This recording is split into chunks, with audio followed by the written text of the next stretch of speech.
Hello students, welcome to ഐഫിൽ education. ഇന്ന് നമ്മൾ ഡിസ്കസ് ചെയ്യാൻ പോകുന്ന ടോപ്പിക് CUT ആസ്പെക്റ്റിൽ വളരെ ഇമ്പോർട്ടന്റ് ആയിട്ടുള്ള ഒരു ടോപ്പിക്കാണ്. ഏതാണ് നമ്മുടെ topic? 5 stages of grief cycle. Okay, ഈ ഒരു ടോപ്പിക്കിനെ പറ്റി നിങ്ങൾ എല്ലാവരും കേട്ടിട്ടുണ്ടായിരിക്കും അല്ലെ? 5 സ്റ്റേജസ് ഓഫ് ഗ്രീഫ് സൈക്കിൾ എന്ന് പറയുന്നത്. ഇത് കൊണ്ടുവന്നിട്ടുള്ള ആരാണ് നമുക്ക് നോക്കാം. സ്വിസ് അമേരിക്കൻ സൈക്കാട്രിസ്റ്റ് ആയിട്ടുള്ള എലിസബത്ത് കുബ്ലർ റോസ് എന്ന് പറഞ്ഞിട്ടുള്ള ഒരു സൈക്കാട്രിസ്റ്റ് ആണ് ഈ 5 സ്റ്റേജസ് ഓഫ് ഗ്രീഫ് സൈക്കിൾ കൊണ്ടുവന്നിട്ടുള്ളത്. ഓക്കെ, അപ്പൊ അതിന്റെ ഓരോ സ്റ്റേജസും എന്തൊക്കെയാണ് ഓരോ സ്റ്റേജസിലും ഡിസ്കസ് ചെയ്യുന്നത് എന്നൊക്കെ നമുക്ക് നോക്കാം.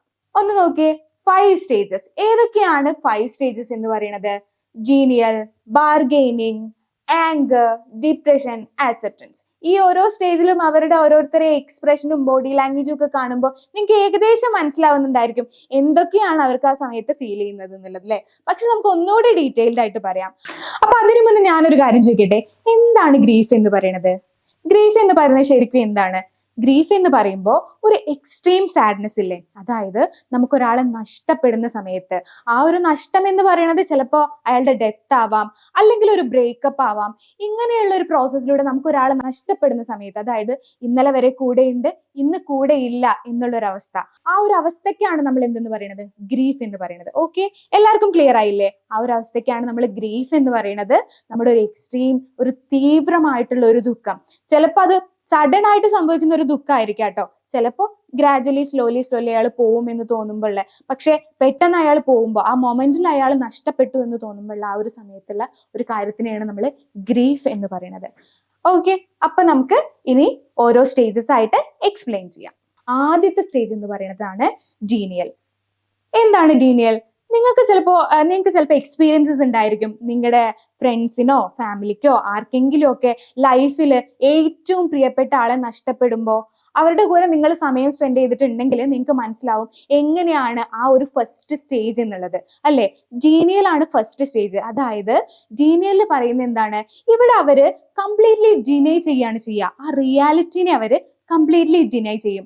എന്ന് വെച്ചാല് അവർക്ക് ആ ഒരു സംഗതി നടന്നു, അല്ലെങ്കിൽ അയാൾ മരിച്ചുപോയി, അല്ലെങ്കിൽ ഇനി തൊട്ട് ഇയാൾ എൻ്റെ കൂടെ ഇല്ല, അയാളുമായിട്ട് ഞാൻ ബ്രേക്കപ്പ് ആയി എന്നുള്ളത് അക്സെപ്റ്റ് ചെയ്യാൻ പറ്റാത്ത ഒരു സ്റ്റേജിനെയാണ് ജീനിയൽ എന്ന് പറയാ.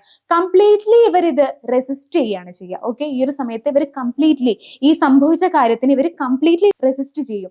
എന്ന് വെച്ചാല് അവരെന്താണ് ചെയ്യുക? ഇല്ല, ഇങ്ങനെ ഒരു സംഗതി നടന്നിട്ടില്ല, ചിലപ്പോൾ മാറിപ്പോയതായിരിക്കും, ഒന്നുകൂടി റീകൺഫേം ചെയ്യൂ, ഇത് തന്നെയാണോ, ഇയാൾ തന്നെയാണോ പോയിട്ടുള്ളത്, ഇല്ല ഇങ്ങനെ സംഭവിക്കാൻ സാധ്യതയില്ല, ഇപ്പൊ പോയിട്ടല്ലേ ഉള്ളൂ. ചിലപ്പോൾ ആ സമയത്ത് നമ്മൾ ലാസ്റ്റ് 10 മിനിറ്റ് മുന്നേ അല്ലെ 5 മിനിറ്റ് മുന്നേ ഇയാളുമായിട്ട് ഒരു കോഫി കുടിച്ച് പിരിഞ്ഞതേ ഉണ്ടായിരിക്കുള്ളൂ, അല്ലെങ്കിൽ തലേ ദിവസം ഇയാള് നാളെ കാണാം എന്ന് പറഞ്ഞ് പിരിഞ്ഞു പോയ ആളായിരിക്കും. അപ്പൊ ആ ഒരു സമയത്ത് നമുക്ക് തോന്നുന്ന ആ കംപ്ലീറ്റ്ലി റെസിസ്റ്റ് ചെയ്യാനുള്ള നമ്മളൊരു ടെൻഡൻസിയാണ് ശരിക്കും പറഞ്ഞാൽ ഈ ഡീനിയൽ സ്റ്റേജിൽ പറയാ. റിയാലിറ്റി എന്ന് പറയുന്ന കാര്യം ഇയാൾക്ക് ഒട്ടും ആക്സെപ്റ്റബിൾ ആയിരിക്കില്ല. ഇയാൾ ഈ ഒരു സ്റ്റേജിൽ ആരെന്ത് പറഞ്ഞാലും ഈ ഒരു സ്റ്റേജിൽ ഇയാള് അത് സമ്മതിക്കാനും പോകുന്നില്ല. അങ്ങനെ ഒരു സ്റ്റേജിനെയാണ് നമ്മൾ എന്തെന്ന് പറയുന്നത്? ഡീനിയൽ സ്റ്റേജ് എന്ന് പറയുന്നത്. ഒരു എക്സാമ്പിൾ പറയുകയാണെങ്കിൽ, ഇപ്പൊ നമ്മുടെ ഇഷ്ടപ്പെട്ട ഒരാൾ മരിക്കുന്ന സമയത്ത് നമുക്ക് തോന്നുകയാണ്, ഇതൊക്കെ എങ്ങനെ സംഭവിക്കാനാണ്, ഇന്നലെ അല്ലേ ഇയാളെ ഞാൻ കണ്ടത്, എന്നോട് പറഞ്ഞതല്ലേ നാളെ വരാ എന്നുള്ളതെന്നൊക്കെ നമ്മൾക്ക് തോന്നുന്ന ഒരു സ്റ്റേജിനെയാണ് നമ്മൾ എന്തെന്ന് പറയുന്നത്? ജീനിയൽ എന്ന് പറയുന്നത്. ഓക്കെ, അപ്പൊ ക്ലിയർ ആയില്ലേ? അപ്പൊ അടുത്ത സ്റ്റേജിലേക്ക് പോവാം. ഈ ഒരു സ്റ്റേജിൽ എന്താണ്? രണ്ടാമത്തെ സ്റ്റേജ് എന്ന് പറയുന്നത് ആങ്കർ ആണ്. ആങ്കർ എന്ന് പറയുന്ന സമയത്ത് ചുറ്റുമുള്ള ആളുകൾക്ക് എന്ത് ഫീൽ ചെയ്യുന്നു എന്നൊന്നും ആലോചിക്കില്ല ഇവര്.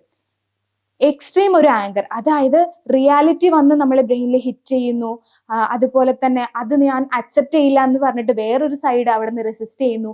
ഈ ഒരു സമയത്താണ് ഈ ഒരു ആങ്കർ എന്ന് പറയുന്ന ഒരു കാര്യം പ്രൊഡ്യൂസ് ആവുക. ഓക്കെ, ഈ ഒരു സമയത്ത് എന്താണ്? വളരെ ഫ്രസ്ട്രേറ്റഡ് ആയിരിക്കും ഇയാൾ അല്ലെ. എന്താണ് നടക്കുന്നത്, അല്ലെങ്കിൽ ഇത് ശരിക്കും സംഭവിച്ചോ, ഇത് അക്സെപ്റ്റഡ് ആയിരിക്കില്ല. ഈ ഒരു സിറ്റുവേഷനിൽ ഒരിക്കലും ഇയാൾ ഇത് അക്സെപ്റ്റ് ചെയ്യില്ല, പക്ഷെ എന്നാൽ കൂടി ആ റിയാലിറ്റി അവിടെ ഉണ്ട്, അതാണ് ശരി എന്ന് അക്സെപ്റ്റ് ചെയ്യുകയും സെയിം ടൈം ആ ഒരു റെസിസ്റ്റന്റ് വരികയും ചെയ്യുന്ന ഒരു സമയമാണ് ശരിക്കും പറഞ്ഞാൽ ആങ്കർ. ഇവിടെ ശരിക്കും പറഞ്ഞാൽ ആള് സാഡ് ആവുന്നതിന് പകരം ആള് ഭയങ്കരമായിട്ടൊരു ഇമോഷൻസ് ഒക്കെ ഒരു എക്സ്ട്രീം ലെവലിൽ ഇവിടെ അവതരിപ്പിക്കുമ്പോഴാണ് ഇതൊരു ആങ്കർ ആയിട്ട് മാറുന്നത് അല്ലെ. കാര്യം എന്താ വെച്ചാല് സങ്കടപ്പെടാൻ ഇയാൾക്ക് തോന്നില്ല. കാര്യം എന്താ വെച്ചാൽ അക്സെപ്റ്റ് ചെയ്തിട്ടില്ലല്ലോ ആള്. അപ്പോൾ ചുറ്റുമുള്ളവരിലേക്കും അല്ലെങ്കിൽ സ്വയം ഇരുന്നിട്ടും ഇയാൾ ഭയങ്കരമായിട്ട് ദേഷ്യപ്പെടുക, സൗണ്ട് വലിയ സൗണ്ടില് കാര്യങ്ങളോട് പ്രതികരിക്കുക, ഇങ്ങനെയുള്ള കാര്യങ്ങളൊക്കെ സംഭവിക്കുന്നത് ശരിക്കും പറഞ്ഞാൽ ഈ ആങ്കർ എന്ന് പറയുന്ന ഒരു സ്റ്റേജിലാണ്. ഓക്കെ, എല്ലാവർക്കും ക്ലിയർ ആയോ? നിങ്ങൾ ഇങ്ങനെ ഒരു ഡെത്തുമായിട്ടൊക്കെ ഡീൽ ചെയ്തിട്ടുള്ള ഒരാളുമായിട്ട് സമയം സ്പെൻഡ് ചെയ്തിട്ടുണ്ടെങ്കിൽ നിങ്ങൾക്ക് ഈ സ്റ്റേജസ് ഒക്കെ കുറച്ചുകൂടി ഈസി ആയിട്ട് കണക്ട് ചെയ്യാൻ പറ്റും. ഓക്കെ, അപ്പോൾ ഈ ഒരു സ്റ്റേജ് എല്ലാവർക്കും ക്ലിയർ ആയി എന്ന് വിചാരിക്കുന്നു കേട്ടോ. അപ്പോൾ അടുത്ത സ്റ്റേജിലേക്ക് പോവാം. അടുത്ത സ്റ്റേജ് എന്ന് പറയുന്നതാണ് ബാർഗെയിനിങ്. ഈ ഒരു ബാർഗെയിനിങ് സ്റ്റേജിൽ പലപ്പോഴും നിങ്ങൾ എന്നല്ല, ചിലപ്പോൾ നമ്മൾ അങ്ങനെ ഒരു സ്റ്റേജിലൂടെ കടന്നു പോയിട്ടുള്ള ഒരാളാണെങ്കിൽ നമുക്ക് തന്നെ ഫീൽ ചെയ്യുന്ന ഒരു സ്റ്റേജാണ് ശരിക്കും പറഞ്ഞാൽ ഈ ബാർഗെയിനിങ് എന്ന് പറയുന്നത്. ഈ ഒരു സ്റ്റേജിൽ എന്താ സംഭവിക്കുക? ഈ ഒരു പിക്ക് ഇവിടെ ഇടാനുള്ള ഒരു കാര്യം എന്താന്ന് വെച്ചാൽ, ഈ ഒരു സമയത്താണ് ഇങ്ങനെ നടന്നില്ലെങ്കിൽ അല്ലെങ്കിൽ ആ പോയ ആളെ എനിക്കൊന്ന് തിരിച്ചു തന്നിട്ടുണ്ടെങ്കിൽ ഞാൻ കുറച്ചുകൂടി നന്നായിട്ട് അയാൾ നോക്കും, കുറച്ചുകൂടി നന്നായിട്ട് അയാൾക്ക് വേണ്ടിയിട്ട് ഞാൻ ടൈം സ്പെൻഡ് ചെയ്യും. ഇപ്പൊ നമ്മളൊരു സിബ്ലിങ്സ് ആണ് മരിച്ചു പോയിട്ടുണ്ടെങ്കിൽ, ഡെത്ത് ആയിട്ടുണ്ടെങ്കിൽ നമ്മൾ വിചാരിക്കും ഇനി ഞാൻ ഒരിക്കലും അയാളുമായിട്ട് വഴക്കിടാൻ പോകുന്നില്ല, എനിക്ക് അയാളൊന്ന് തിരിച്ചു തരാൻ പറ്റുമോ, അല്ലെങ്കിൽ കാര്യങ്ങൾ ദൈവമേ എനിക്ക് ഇതൊന്ന് ശരിയാക്കി തരുമോ എന്നൊക്കെ പറഞ്ഞാൽ പലരും ഈ ഒരു സ്റ്റേജിൽ ഭയങ്കരമായിട്ട് പ്രാർത്ഥിക്കാനൊക്കെ തുടങ്ങും. അപ്പോൾ അങ്ങനെ ഒരു സ്റ്റേജിനെയാണ് എന്തെന്ന് പറയുന്നത് ബാർഗെയിനിങ്. ശരിക്കും പറഞ്ഞിട്ടുണ്ടെങ്കിൽ ഒരു തരത്തിൽ ആലോചിക്കുമ്പോൾ ദൈവമായിട്ടുള്ള ഒരു ബാർഗെയിനിങ് ആയിട്ടും ഇത് എനിക്ക് മാത്രം എന്തുകൊണ്ട് ഇങ്ങനെ സംഭവിച്ചു, ഇങ്ങനെ സംഭവിക്കാൻ പാടില്ലല്ലോ, എന്തുകൊണ്ടാണ് ഇയാളൊന്ന് തിരിച്ചു തന്നിരുന്നെങ്കിൽ ഞാൻ ഇതിലും നല്ലതിൽ ഇയാളെ ട്രീറ്റ് ചെയ്യാം എന്നൊക്കെയുള്ള നമ്മുടെ തോട്ട്സ് ഒക്കെ വരുന്നത് ശരിക്കും പറഞ്ഞാൽ ഈ ബാർഗെയിനിങ് എന്ന് പറയുന്ന ഒരു സ്റ്റേജിലാണ്. ഈ ഒരു സ്റ്റേജിലാണ് ഒരു എക്സ്ട്രീം ഫീലിംഗ് ഓഫ് ഹെൽപ്ലെസ്നെസ് നമുക്ക് ഫീൽ ചെയ്യുക. എന്ത് ചെയ്യണമെന്ന് അറിയാത്തൊരവസ്ഥയായിരിക്കും. കാരണം ഇയാളുടെ ലോസ് ഒരിക്കലും നമുക്ക് അക്സെപ്റ്റ് ചെയ്യാൻ പറ്റില്ല. ആ ഒരു സമയത്ത് അയാൾ ഇല്ലാതെ പറ്റില്ല എന്ന് തോന്നുന്ന ഒരു സമയത്ത് ഉണ്ടാകുന്ന നമ്മുടെ തോട്ട്സുമായിട്ടാണ് നമ്മൾ ഈ ഒരു സ്റ്റേജിൽ ഡീൽ ചെയ്യുന്നത്. അതുകൊണ്ടാണ് നമ്മൾ കൂടുതലായിട്ട് പ്രാർത്ഥിക്കുകയും ഇങ്ങനെ സംഭവിച്ചില്ലെങ്കിൽ എന്തൊക്കെ ഞാൻ ചെയ്യും എന്നുള്ള, ഞാൻ കുറേ കാര്യങ്ങൾ ഇമ്പ്രൂവ് ചെയ്യുമായിരുന്നല്ലോ, ഇപ്പം നമ്മുടെ പാരൻസ് ആണെങ്കിൽ ഒരിക്കലും ഞാൻ അവരുമായിട്ട് അടിയുണ്ടാക്കില്ല, അങ്ങനെയൊക്കെ ആലോചിക്കുന്ന ഒരു സ്റ്റേജിനെയാണ് നമ്മൾ എന്തെന്ന് പറയുന്നത് ഹെൽപ്ലെസ്നെസ് എന്ന് പറയുന്നത്. ഓക്കെ, ക്ലിയർ ആയോ? അപ്പോ അടുത്ത സ്റ്റേജ് ആണ്, നമുക്ക് ഈ ഒരു സ്റ്റേജ് എല്ലാവർക്കും ക്ലിയർ ആയെന്ന് വിചാരിക്കുന്നു. അപ്പൊ നമുക്ക് അടുത്ത സ്റ്റേജിലേക്ക് പോവാം. അടുത്ത സ്റ്റേജ് ആണ് എന്ത്? ഡിപ്രഷൻ എന്ന് പറയുന്നത്. ഈ ഒരു ഡിപ്രഷൻ നിങ്ങൾക്ക് പിക്ക് കുറച്ചുകൂടി നിങ്ങൾക്ക് കിട്ടുന്നുണ്ടെന്ന് വിചാരിക്കുന്നു. ഒരു ഇന്റൻസ് സാഡ്നെസ് അല്ലെങ്കിൽ ലോൺലിനെസ് ഒക്കെയാണ് ഈ ഒരു ഡിപ്രഷൻ സ്റ്റേറ്റിൽ വരുന്നത്. എങ്ങനെയാണ് ഇതൊരു ഇന്റൻസ് ഒരു സാഡ്നെസ് ആയി മാറുന്നത്?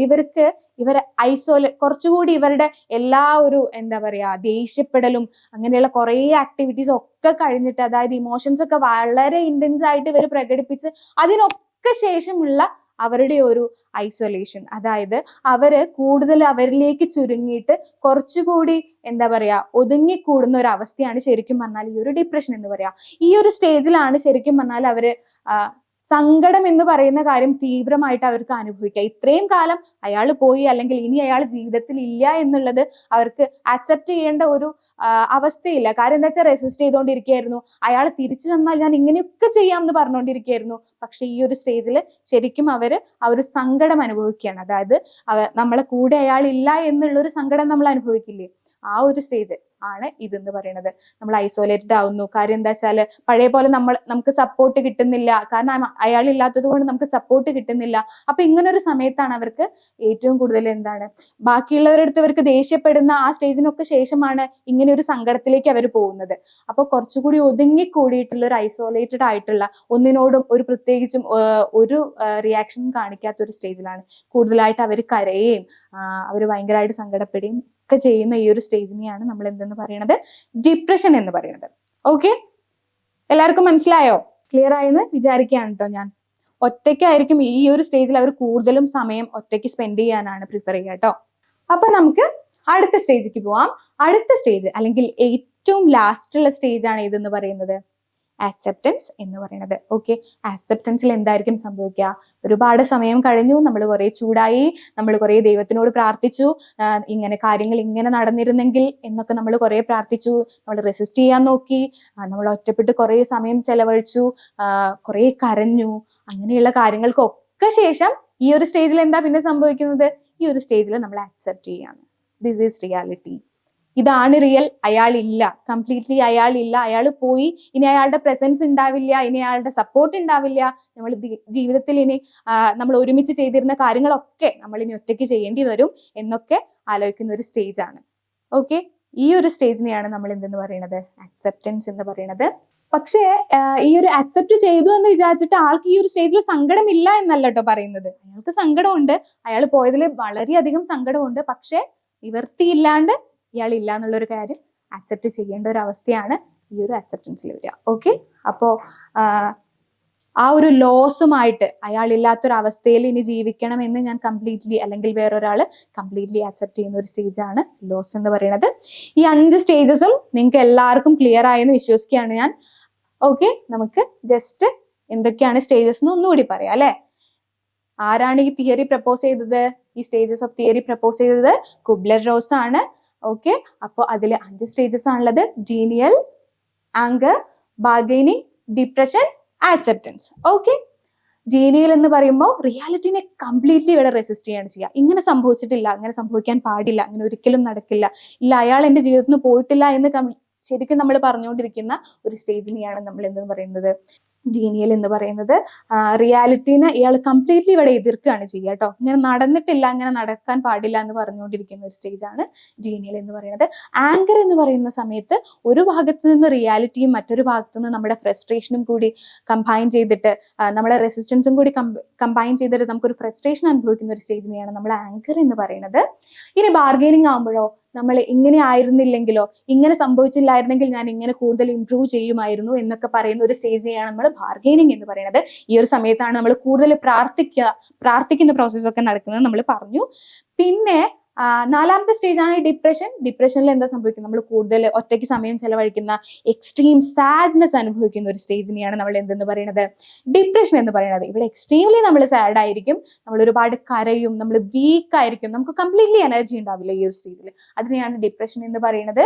പിന്നെ ആക്സെപ്റ്റൻസ് എന്ന് പറയുന്നതോ, ആക്സെപ്റ്റൻസ് എന്ന് പറയുമ്പോൾ ഇതാണ് റിയാലിറ്റി, അയാൾ പോയി, ഇനി ഞാൻ ഒറ്റയ്ക്കേ ഉള്ളൂ, ഞാൻ ഒറ്റയ്ക്ക് സർവൈവ് ചെയ്യണം, ഞാൻ ഒറ്റയ്ക്ക് എല്ലാ കാര്യങ്ങളും ചെയ്യണം എന്ന് നമ്മൾ ഉൾക്കൊള്ളുന്ന ഒരു സ്റ്റേജിനെയാണ് ആക്സെപ്റ്റൻസ് എന്ന് പറയുന്നത്. സ്റ്റിൽ അയാൾ സങ്കടത്തിലായിരിക്കും, ആക്സെപ്റ്റ് ചെയ്തു കഴിഞ്ഞാലും അയാൾ സങ്കടത്തിൽ തന്നെ ആയിരിക്കും. പക്ഷേ എന്താണ്, അയാൾ അക്സെപ്റ്റ് ചെയ്തു എന്നുള്ളതാണ്. ഇത്രയും നേരം റെസിസ്റ്റ് ചെയ്തിട്ട്, അത്രയും പ്രിയപ്പെട്ട ഒരാളുടെ ലോസ് ഇത്രയും നേരം അയാൾ റെസിസ്റ്റ് ചെയ്തു, ഇപ്പം അത് ലാസ്റ്റ് സ്റ്റേജിൽ എത്തുന്ന സമയത്ത് അയാൾ അക്സെപ്റ്റ് ചെയ്യുന്ന ഒരു സ്റ്റേജാണ് അക്സെപ്റ്റൻസ് എന്ന് പറയുന്നത്.